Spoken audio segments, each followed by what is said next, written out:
Welcome back. ಬೆಂಗಳೂರಲ್ಲಿ ಖಿನ್ನತೆಯಿಂದ techie ನೇಣಿಗೆ ಶರಣಾಗಿದ್ದಾರೆ. 26 ವರ್ಷದ ಸ್ವಾತಿ ಆತ್ಮಹತ್ಯೆ ಮಾಡಿಕೊಂಡಿರುವಂತಹ ಮಹಿಳೆ. ಬಸವೇಶ್ವರ ನಗರ ಠಾಣೆಯಲ್ಲಿ ಪ್ರಕರಣ ದಾಖಲಾಗಿದೆ. ಐಟಿ ಕಂಪನಿಯಲ್ಲಿ ಕೆಲಸ ಮಾಡ್ತಾ ಇದ್ರು ಸ್ವಾತಿ. ನಿನ್ನೆ ಮನೆಯಲ್ಲಿ ನೇಣು ಹಾಕೊಂಡು ಸೂಸೈಡ್ ಮಾಡ್ಕೊಂಡಿದ್ದಾರೆ. 2 ವರ್ಷದ ಹಿಂದಷ್ಟೇ ಸ್ವಾತಿ ಮದುವೆಯಾಗಿತ್ತು. ದಾಮೋದರ್ ಎಂಬಾತನನ್ನ ಮದುವೆಯಾಗಿದ್ರು ಸ್ವಾತಿ.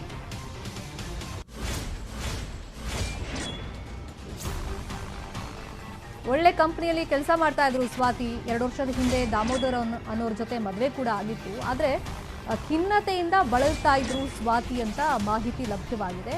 ಹಾಗಾಗಿ ನಿನ್ನೆ ಅವರು ಮನೆಯಲ್ಲೇ ನೇಣು ಹಾಕೊಂಡು ಆತ್ಮಹತ್ಯೆಗೆ ಶರಣಾಗಿದ್ದಾರೆ ಅಂತ ಇನ್ಫಾರ್ಮೇಶನ್ ಸಿಕ್ಕಿದೆ. ಈ ಬಗ್ಗೆ ಬಸವೇಶ್ವರ ನಗರ ಠಾಣೆಯಲ್ಲಿ ಪ್ರಕರಣ ದಾಖಲಾಗಿದೆ.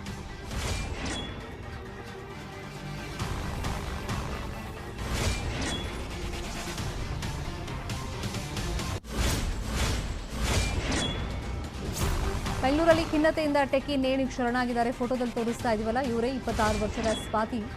2 ವರ್ಷದ ಹಿಂದೆ ಮದುವೆ ಆಗಿತ್ತು. ಮತ್ತೆ ಒಳ್ಳೆ ಕಂಪ್ನಿಯಲ್ಲಿ ಇವರು ಕೆಲಸ ಕೂಡ ಮಾಡ್ತಾ ಇದ್ರು. ಐಟಿ ಕಂಪ್ನಿಯಲ್ಲಿ ಕೆಲಸ ಮಾಡ್ತಾ ಇದ್ರು ಸ್ವಾತಿ. ಅದೇ ಯಾವ ಕಾರಣದಿಂದಾಗಿ ಖಿನ್ನತೆಗೆ ಒಳಗಾಗಿದ್ರು, ಡಿಪ್ರೆಷನ್ಗೆ ಒಳಗಾಗಿದ್ರು ಅನ್ನೋದ್ರ ಬಗ್ಗೆ ಇನ್ನಷ್ಟೇ ಹೆಚ್ಚಿನ ಮಾಹಿತಿ ಸಿಗಬೇಕು. ಬಟ್ ಖಿನ್ನತೆಗೆ ಒಳಗಾಗಿದ್ರು, ಖಿನ್ನತೆಯಿಂದ ಬಳಲ್ತಾ ಇದ್ರು. ಸೊ ಹಾಗಾಗಿ ನೇಣಿಗೆ ಶರಣಾಗಿದ್ದಾರೆ ಅಂತ ಇನ್ಫಾರ್ಮೇಶನ್ ಸಿಕ್ಕಿದೆ. ನಿನ್ನೆ ಮನೆಯಲ್ಲೇ ನೇಣು ಹಾಕೊಂಡು ಸ್ವಾತಿ ಸೂಸೈಡ್ ಮಾಡಿಕೊಂಡಿದ್ದಾರೆ.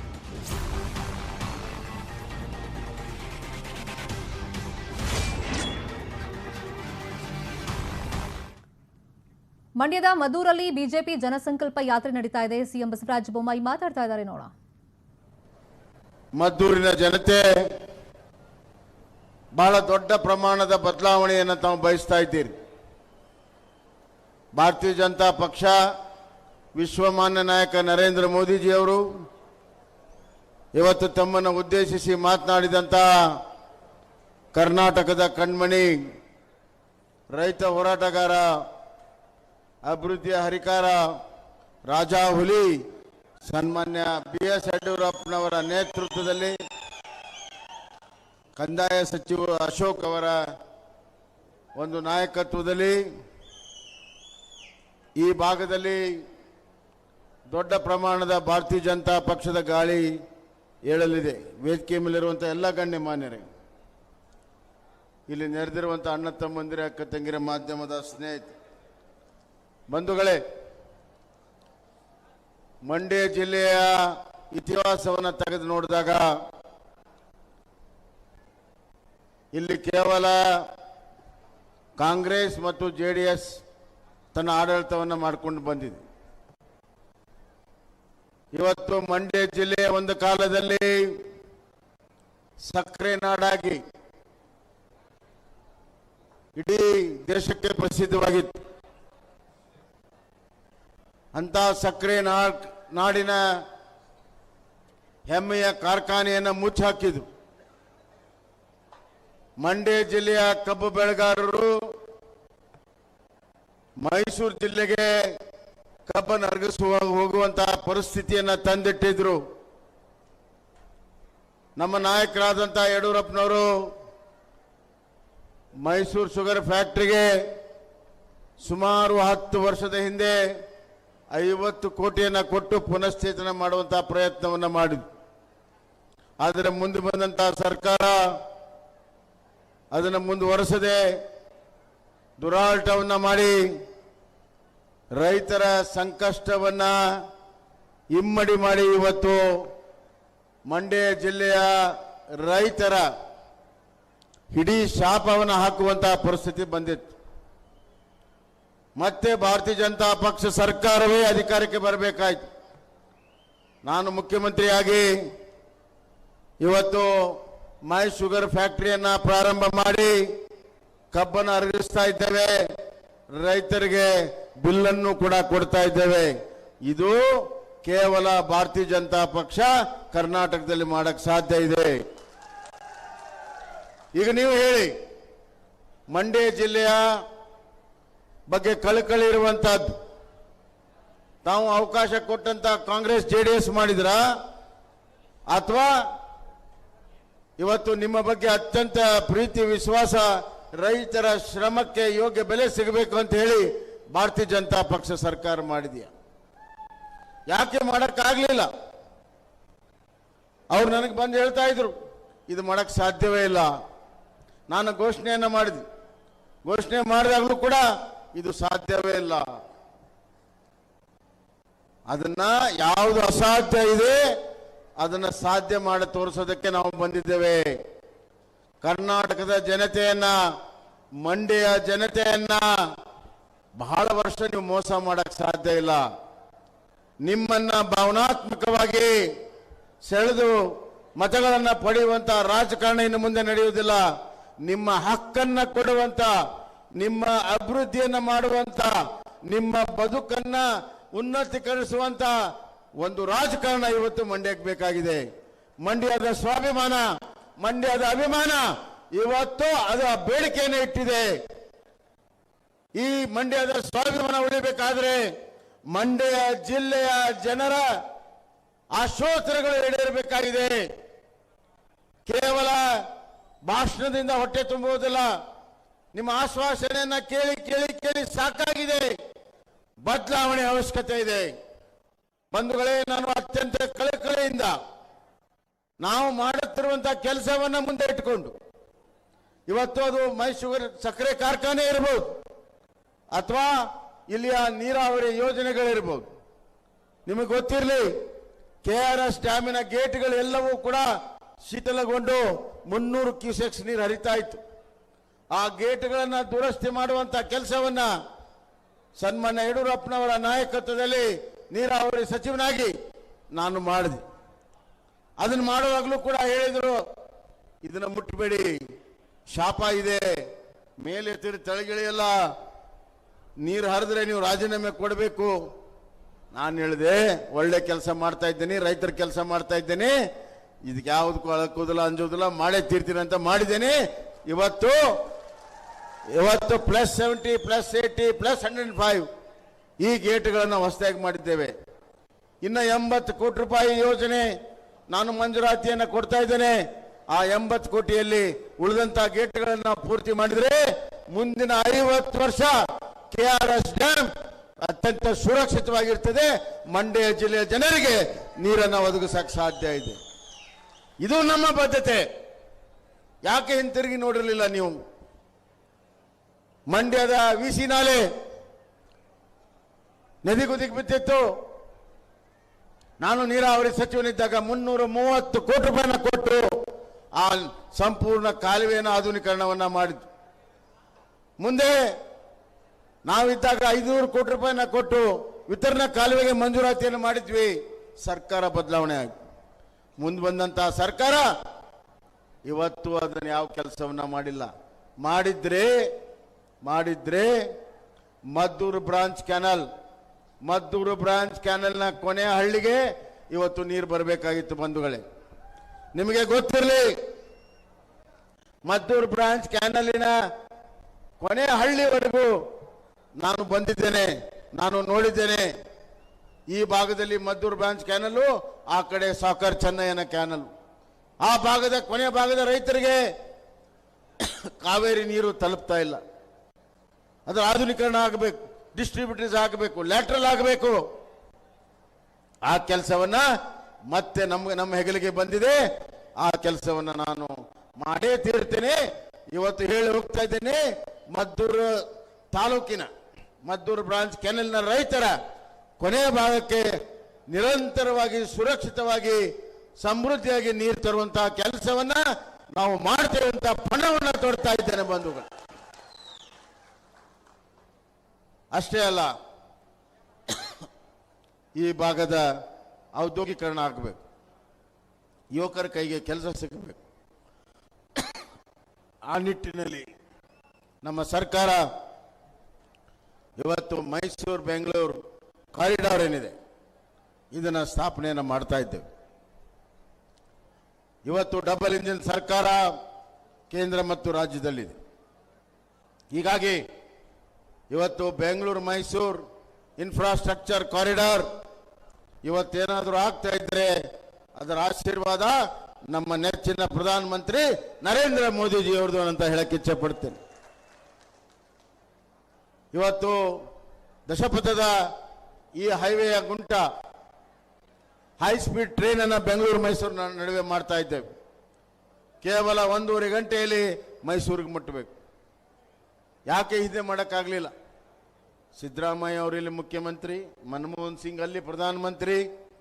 ಯಾಕೆ ಮಾಡೋಕ್ಕಾಗಲಿಲ್ಲ? ಯಾಕೆ ಇದ್ರ ಬಗ್ಗೆ ಯೋಚನೆಯನ್ನು ಮಾಡಲಿಲ್ಲ? ಯಾಕೆ ಮಂಡ್ಯ ಮೈಸೂರಿನ ಜನರ ಓಟ್ ಹಾಕಿರ್ಲಿಲ್ವಾ? ನಿಮಗೆ ಆರಿಸಿ ಕಳಿಸಿರ್ಲಿಲ್ವಾ? ಯಾಕೆ ಇದರ ಬಗ್ಗೆ ನೀವು ಯೋಚನೆಯನ್ನು ಮಾಡಲಿಲ್ಲ? ಈ ಪ್ರಶ್ನೆ ಇವತ್ತು ನಾವು ಕೇಳಬೇಕಾಗಿದೆ. ಅಧಿಕಾರದಾಗಿದ್ದಾಗ ಜನರನ್ನ ಮರೆಯುವಂಥದ್ದು. ಅಧಿಕಾರ ಅಮಲಿನಲ್ಲಿ ಯಾರೂ ಕೂಡ ಕಣ್ಣಿಗೆ ಕಾಣ್ತಾ ಇರಲಿಲ್ಲ.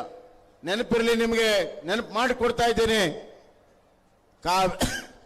ಕಾವೇರಿ ವಿಚಾರದಲ್ಲಿ ಹೋರಾಟ ಮಾಡುವಂತಹ ಸಂದರ್ಭದಲ್ಲಿ ಮಂಡ್ಯ ರೈತರು ಹೋರಾಟ ಮಾಡ್ತಾ ಇದ್ರು.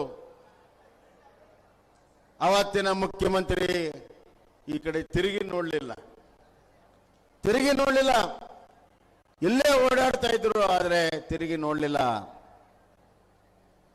ಯಾಕಂದ್ರೆ ಅವ್ರಿಗೆ ಗೊತ್ತಿತ್ತು ಮಂಡ್ಯ ರೈತರ ಸಮಸ್ಯೆನ ನೀಗಿಸಕ್ಕೆ ಸಾಧ್ಯ ಇಲ್ಲ. ಮಂಡ್ಯ ಜಿಲ್ಲೆಯಲ್ಲಿ ಅತಿ ಹೆಚ್ಚು ಆತ್ಮಹತ್ಯೆ ಆಗಿತ್ತು ರೈತರದು. ಕಾಂಗ್ರೆಸ್ ಆಡಳಿತ ಕಾಲದಲ್ಲಿ ಅತಿ ಹೆಚ್ಚು ರೈತರು, ಇಡೀ ರಾಜ್ಯದಲ್ಲಿ ಅತಿ ಹೆಚ್ಚು ರೈತರು ಮಂಡ್ಯ ಜಿಲ್ಲೆಯಲ್ಲಿ ಆತ್ಮಹತ್ಯೆ ಆಗಿತ್ತು. ಒಂದ್ಸತಿನೂ ಬಂದು ತಿರುಗಿ ನೋಡಲಿಲ್ಲ, ಅವ್ರಿಗೆ ಪರಿಹಾರ ಕೊಡಲಿಲ್ಲ, ಅವ್ರಿಗೆ ಸ್ವಂತಾನ ಹೇಳಲಿಲ್ಲ, ರೈತರ ಪರವಾಗಿ ನಿಲ್ಲಿಲ್ಲ. ಇದು ಕಾಂಗ್ರೆಸ್ ನೀತಿ. ಈಗ ನಮ್ಮ ಅಶೋಕಣ್ಣ ಹೇಳ್ತಾ ಇದ್ರು, ಅಧಿಕಾರ ಇದ್ದಾಗ ಮಜಾ ಮಾಡೋದು, ಮಜಾವಾದ, ಆಮೇಲೆ ಅಧಿಕಾರ ಇದ್ದಾಗ ಬಾಯ್ ಬಡ್ಕೊಳ್ಳೋದು. ಇಷ್ಟೇ ಕೆಲಸ ಕಾಂಗ್ರೆಸ್ನವ್ರು ಮಾಡಿದ್ರು. ಆದ್ರಿಂದ ಬಂಧುಗಳೇ, ಇವತ್ತು ಬದಲಾವಣೆ ಗಾಳಿ ಮಂಡ್ಯದಲ್ಲಿ ಬೀಸ್ತಾ ಇದೆ. ನಾನು ಮತ್ತೆ ಬರ್ತೇನೆ.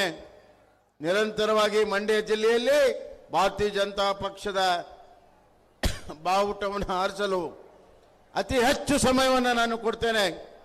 ಇನ್ನೊಂದು ಕಾರಣ, ಮಂಡ್ಯ ಜಿಲ್ಲೆ ನಮ್ಮ ನಾಯಕರ ಹುಟ್ಟೂರು. ಮಂಡ್ಯ ಜಿಲ್ಲೆಯ ಮಣ್ಣಿನ ಮಗ ಸನ್ಮಾನ್ಯ ಯಡಿಯೂರಪ್ಪ ಸಾಹೇಬರು, ಅವರು ಕೂಡ ಛಲವನ್ನ ಪಟ್ಟಿದ್ದಾರೆ. ಈ ಸತಿ ಈ ಜಿಲ್ಲೆಯಲ್ಲಿ ಕನಿಷ್ಠ 5 ಗರಿಷ್ಠ 7 ಸ್ಥಾನವನ್ನ ಬಿಜೆಪಿಗೆ ನಾವು ತಂದು ಕೊಡ್ತೇವೆ ಎನ್ನುವಂತ ಒಂದು ಚುನಾವಣೆ ಕೊಟ್ಟಿದ್ದಾರೆ. ಇಲ್ಲಿ ಹಿಂದುತ್ವದ ಬಗ್ಗೆ ಮಾತನಾಡಿದ್ರೆ ಇವರಿಗೆಲ್ಲ ಆಪತ್ತಾಗುತ್ತೆ. ಯಾವ ಪರಂಪರೆ, ಯಾವ ಸಂಸ್ಕೃತಿಯಿಂದ ನಾವು ಬಂದಿದ್ದೇವೆ, ಅದು ನಮ್ಮ ಗುರುತು, ಅದು ನಮ್ಮ ಅಸ್ಮಿತಾ. ಅದರಿಂದ ಇಡೀ ಜಗತ್ತು ನಮ್ಮನ್ನು ಗುರುತಿಸ್ತದೆ. ಬೇರೆ ದೇಶಗಳಿಗಿಂತ ವಿಭಿನ್ನವಾಗಿರುವಂಥದ್ದು ಹಿಂದೂಸ್ತಾನ, ಭಾರತ. ನಮ್ಮ ಸಂಸ್ಕೃತಿ, ನಮ್ಮ ಪರಂಪರೆ, ನಮ್ಮ ಧರ್ಮ, ಇದನ್ನ ಅಭಿಮಾನದಿಂದ ನಾವು ಹೇಳ್ತೇವೆ. ಆದರೆ ಕಾಂಗ್ರೆಸ್ನವರು ಇದನ್ನು ಕೂಡ ಆಕ್ಷೇಪ ಮಾಡ್ತಾರೆ. ಈ ದೇಶದ ಸುರಕ್ಷತೆ, ಈ ದೇಶದ ಆಂತರಿಕ ಸುರಕ್ಷತೆ, ಈ ದೇಶದ ಅಖಂಡತೆ, ಏಕತೆ ಧಕ್ಕೆ ಬಂದಾಗ ಅದರ ವಿರುದ್ಧ ಗಟ್ಟಿಯಾಗಿ ನಿಂತಿದ್ದು ಭಾರತೀಯ ಜನತಾ ಪಕ್ಷ, ನರೇಂದ್ರ ಮೋದಿಜಿಯವರು. ಈಗ ಡಿಸಿಸಿ, ನಮ್ಮ ಪಿಸಿಸಿ ಅಧ್ಯಕ್ಷ ಡಿ.ಕೆ. ಶಿವಕುಮಾರ್ ಅವರು ಕುಕ್ಕರ್ ಬಾಂಬು ಏನೋ ಅಕಸ್ಮಾತ್ ಆಗಿರಬಹುದು. ಕುಕ್ಕರ್ನಿಂದ ನಾನು ಕೇಳಕ್ಕೆ ಇಚ್ಛೆ ಪಡ್ತೀನಿ, ಕುಕ್ಕರ್ ತಾಯಂದ್ರೆಲ್ಲ ಇದ್ದಾರೆ ಇಲ್ಲಿ.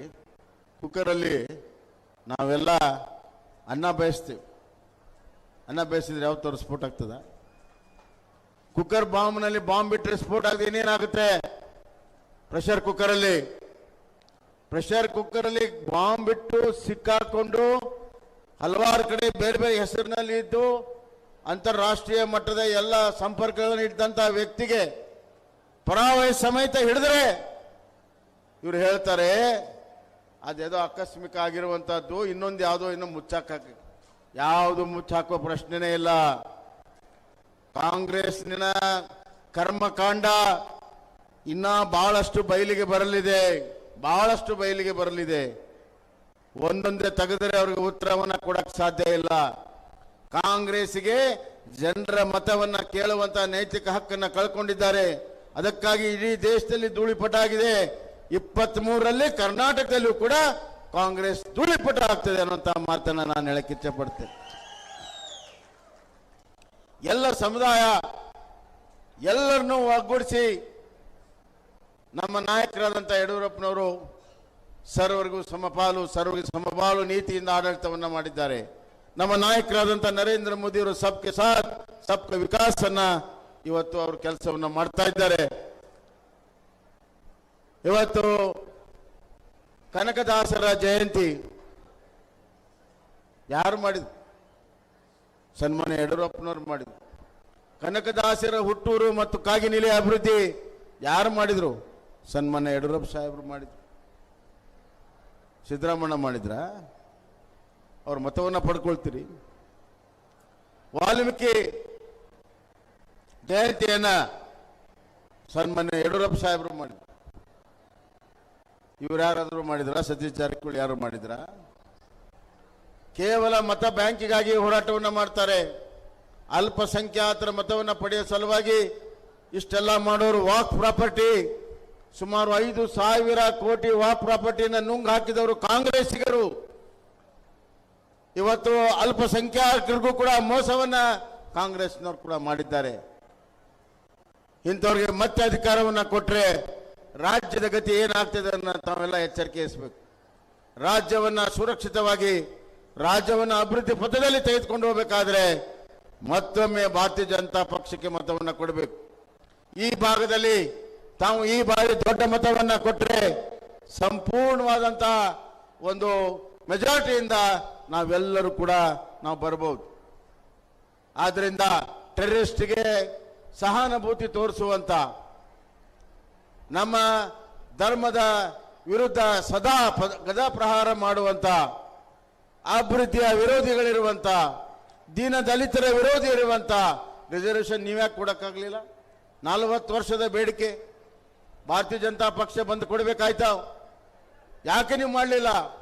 ದೀನ ದಲಿತರ ವಿರೋಧಿ ಇರುವಂತ ಮತ್ತು ಇಲ್ಲಿಯ ದುಡಿಯುವ ರೈತರ ಸಮುದಾಯದ ಹಿತಚಿಂತನೆಯನ್ನ ಮಾಡದೇ ಇರುವಂತ ಕಾಂಗ್ರೆಸ್ ಪಕ್ಷ ಇವತ್ತು ಎಂದೆಂದೂ ಕೂಡ ಅಧಿಕಾರಕ್ಕೆ ಕರ್ನಾಟಕದಲ್ಲಿ ಬರಬಾರದು. ನಮ್ಮ ಮೋದಿಜಿಯವರು ಹೇಳಿದ್ದಾರೆ 75 ವರ್ಷ ಅಮೃತ ವರ್ಷ ನಂತರ 100 ವರ್ಷವರೆಗೂ ಇನ್ನು 25 ವರ್ಷ ಅಮೃತ ಕಾಲ ಅಂತ. ಅಮೃತ ಕಾಲ ಭಾರತ ದೇಶಕ್ಕೆ ಕರ್ನಾಟಕಕ್ಕೆ ಬರಬೇಕಾದ್ರೆ ಅದು ಭಾರತೀಯ ಜನತಾ ಪಕ್ಷದಿಂದ ಬರಕ್ಕೆ ಸಾಧ್ಯ. ಹೀಗಾಗಿ ಕರ್ನಾಟಕದಲ್ಲಿ ಮುಂದಿನ 25 ವರ್ಷ ಭಾರತೀಯ ಜನತಾ ಪಕ್ಷದ ಅಮೃತ ಕಾಲ ಪ್ರಾರಂಭ ಆಗ್ತದೆ ಅನ್ನುವಂತಹ ಮಾತನ್ನ ನಾನು ಹೇಳಕ್ಕೆ ಇಚ್ಛೆ ಪಡ್ತೇನೆ. ಹೀಗಾಗಿ ಪ್ರತಿಯೊಂದು ಕ್ಷೇತ್ರವೂ ಕೂಡ ನಮಗೆ ಬಹಳ ಮುಖ್ಯ. ಮಂಡ್ಯವನ್ನು ಅತ್ಯಂತ ಗಂಭೀರವಾಗಿ ನಾವು ಈ ಬಾರಿ ತೆಗೆದುಕೊಂಡಿದ್ದೇವೆ. ಮದ್ದೂರಿನಲ್ಲಿ ನಮ್ಮ ಸ್ವಾಮಿ ಇವತ್ತು ಬಂದು ಪಕ್ಷವನ್ನು ಅತ್ಯುತ್ತಮವಾಗಿ ಕಟ್ಟಿದ್ದಾನೆ, ಗಟ್ಟಿಯಾಗಿ ಕಟ್ಟಿದ್ದಾನೆ. ಅವನಿಗೆ ನಿಮ್ಮ ಸಂಪೂರ್ಣವಾದಂತಹ ಆಶೀರ್ವಾದ ಇರಲಿ. ಬರುವಂತಹ ದಿನಗಳಲ್ಲಿ ನಮ್ಮ ಪಕ್ಷ ಸಶಕ್ತವಾಗಿ ಮಂಡ್ಯ ಜಿಲ್ಲೆಯ ಸಂಘಟನೆಯಲ್ಲಿ ನಾವು ಅವ್ರಿಗೂ ಕೂಡ ಶಕ್ತಿಯನ್ನು ಕೊಡ್ತೇವೆ. ತಾವೆಲ್ಲ ಒಕ್ಕಟ್ಟಾಗಿ ಒಂದಾಗಿ ಮದ್ದೂರಿನಲ್ಲಿ ಮತ್ತೊಮ್ಮೆ ಬಿಜೆಪಿಯ ಬಾವುಟವನ್ನು ಆರಿಸಬೇಕು ಮತ್ತು ಸ್ವಾಮಿ ಮಾಡುವಂತ ಎಲ್ಲ ಸಂಘಟನೆ ಕೆಲಸಕ್ಕೆ ತಾವು ಸಂಪೂರ್ಣ ಬೆಂಬಲವನ್ನ ಕೊಡಬೇಕು ಅನ್ನುವಂತ ಮಾತನ್ನ ಈ ಸಂದರ್ಭದಾಗ ಹೇಳಿ, ಇಷ್ಟು ದೊಡ್ಡ ಸಂಖ್ಯೆಯಲ್ಲಿ ತಾವೆಲ್ಲ ಬಂದಿರಿ ಬಂಧುಗಳೇ, ನಾನು ಚಿರಋಣಿಯಾಗಿದ್ದೇನೆ. ನೀವು ನನ್ನ ಮನಸ್ಸನ್ನ ಗೆದ್ದಿದ್ದೀರಿ, ನನಗೆ ಬಹಳ ಸಂತೋಷ ಆಗಿದೆ. ಅಭೂತಪೂರ್ವವಾದ ಬೆಂಬಲವನ್ನ ಕೊಟ್ಟಿದ್ದೀರಿ. ಇದು ಇತಿಹಾಸ ಬರೆಯುವಂತ ಒಂದು ಸಭೆ. ಬರುವಂತ ದಿನಗಳಲ್ಲಿ ಇಡೀ ಕರ್ನಾಟಕದಲ್ಲಿ ಬದಲಾವಣೆ ಆಗ್ತದೆ. ಮಂಡ್ಯ ಈಸ್ ಇಂಡಿಯಾ, ಅದನ್ನ ಮಾಡಿ ತೋರಿಸುವಂತ ಕೆಲಸವನ್ನ ಮದ್ದೂರಿನ ಜನತೆ ಮಾಡಿದಿರಿ. ಮಂಡ್ಯದಲ್ಲಿ ಇವತ್ತು ಭಾರತೀಯ ಜನತಾ ಪಕ್ಷದ ಬಾವುಟ ಹಾರಿದರೆ ಕರ್ನಾಟಕದಲ್ಲೂ ಹಾರ್ತದೆ ಮತ್ತು ಇಡೀ ಭಾರತ ದೇಶದಲ್ಲೂ ಹಾರ್ತದೆ. ಆ ಶಕ್ತಿ ನಿಮ್ಮಲ್ಲಿದೆ, ಆ ಬದಲಾವಣೆಯ ಪರಿವರ್ತನೆ ಶಕ್ತಿ ನಿಮ್ಮಲ್ಲಿದೆ. ದಯವಿಟ್ಟು ಎಲ್ಲರೂ ಒಕ್ಕಟ್ಟಾಗಿ ಒಂದಾಗಿ ಜಾತಿ ಮತ ಪಂಗಡವನ್ನ ಮೀರಿ ಒಂದಾಗಿ ಗಟ್ಟಿಯಾಗಿ ನಿಲ್ಲಿ. ಬನ್ನಿ, ಬದಲಾವಣೆಯನ್ನು ತರೋಣ, ಅಭಿವೃದ್ಧಿಯನ್ನ ಮಾಡೋಣ, ನವ ಕರ್ನಾಟಕದಿಂದ ನವ ಭಾರತ ನಿರ್ಮಾಣ ಮಾಡೋಣ. ಧನ್ಯವಾದಗಳು.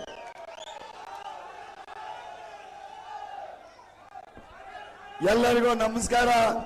ಇವಾಗ ನಮ್ಮ ಮುಖ್ಯಮಂತ್ರಿಗಳಿಗೆ ಮತ್ತೆ ಪೂಜ್ಯ ಯಡಿಯೂರಪ್ಪ ಅವರಿಗೆ ನಮ್ಮ ಮೈ ಶುಗರ್ ಮಿಲ್ಲು ಮತ್ತು ಪಾಂಡವಪುರ ಮಿಲ್ಲನ್ನ ಮಾಡಿರೋದಕ್ಕೆ ಒಂದು ಚಿಕ್ಕ ಸನ್ಮಾನವನ್ನ ಇಡೀ ಮಧುರಲ್ಲಿ ಜನಸಂಕಲ್ಪ ಯಾತ್ರೆಯಲ್ಲಿ ಸಿಎಂ ಮಾತಾಡುವಾಗ ಭಾಷಣದ ಉದ್ದಕ್ಕೂ ಕಾಂಗ್ರೆಸ್ ಅನ್ನ ಟಾರ್ಗೆಟ್ ಮಾಡಿದ್ರು. ಜೊತೆಯಲ್ಲಿ ತಮ್ಮ ಸರ್ಕಾರದ ಕಡೆಯಿಂದ ಏನೆಲ್ಲ ಅಭಿವೃದ್ಧಿ ಯೋಜನೆಗಳು ಘೋಷಣೆ ಆಗಿದೆ ಅದರ ಬಗ್ಗೆ ಪ್ರಸ್ತಾಪ ಮಾಡಿದ್ರು. ಜನಸಂಕಲ್ಪವೇ ನಮ್ಮ ಸಂಕಲ್ಪ ಅನ್ನೋದು ನಮ್ಮ ಧ್ಯೇಯ, ಆ ನಿಟ್ಟಿನಲ್ಲಿ ನಾವು ಕೆಲಸ ಮಾಡ್ತಾ ಇದ್ದೀವಿ ಅಂತ ಹೇಳಿದ್ರು. ಇನ್ನು ಜನಸಂಕಲ್ಪದ ಅನುಗುಣವಾಗಿ ನಾವು ಆಡಳಿತ ಮಾಡ್ತಾ ಇದ್ದೀವಿ. ಪ್ರಧಾನಿ ನರೇಂದ್ರ ಮೋದಿ ಅವರ ಮಾರ್ಗದರ್ಶನದಲ್ಲಿ ನಮ್ಮ ಆಡಳಿತ ನಡೀತಾ ಇದೆ. ಡಬಲ್ ಇಂಜಿನ್ ಸರ್ಕಾರದಿಂದ ಅಭಿವೃದ್ಧಿ ಆಗ್ತಿದೆ ಅಂತ ಹೇಳಿದ್ರು.